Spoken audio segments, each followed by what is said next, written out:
முன்கதை சுருக்கம். கார்த்திக் தாத்தாவின் எச்சரிக்கையை மீறி 3வது அறையை திறந்தான். கிராமபோனில் தாத்தா காணாமல் போன தங்கையை பற்றி சொல்லும்போது ஆடியோ நின்றது. அறைக்கதவு மூடியது.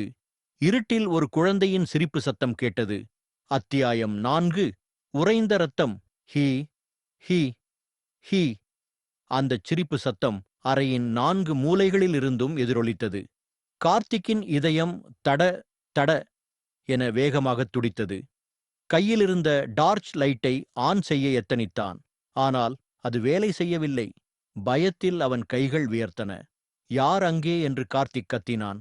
ஆனால் அவனது குரல் நடுக்கத்தில் உடைந்தது. திடீரென்று அந்த அறையின் வெப்பநிலை அதிரடியாக குறைந்தது. குளிரூட்டப்பட்ட அறை போல ஒரு ஜில்லிப்பு.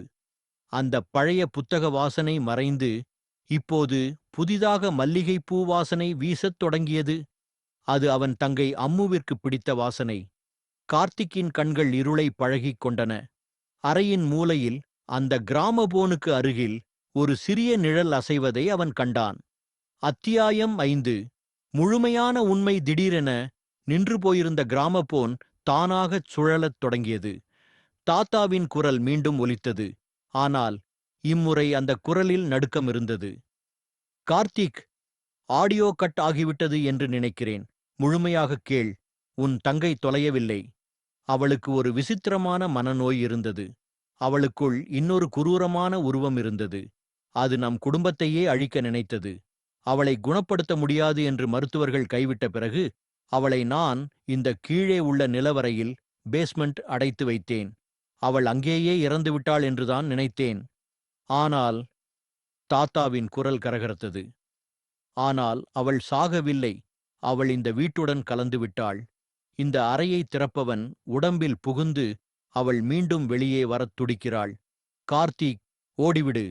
கதவை திறக்காதே. ரெக்கார்ட் தேய்ந்து போன சத்தத்துடன் நின்றது. கிர்ர். கார்த்திக்கிற்கு தூக்கி வாரிப் போட்டது. அவன் பின்னால் நகர்ந்தான். அவன் முதுகு சுவற்றில் இடித்தது. ஆனால் அது சுவர் அல்ல. அது ஒரு மர அலமாரி. அவன் தோளில் ஒரு சின்னஞ்சிறு கை மெதுவாகப் பட்டது. அத்தியாயம் 6. கண்ணாடி பிம்பம். கார்த்திக் அலறிக்கொண்டு டார்ச் லைட்டை தட்டினான். அதிர்ஷ்டவசமாக வெளிச்சம் வந்தது. அவன் சட்டென்று திரும்பினான். பின்னாலிருந்த அலமாரியின் கண்ணாடியில் அவன் தன் முகத்தைப் பார்த்தான். ஆனால்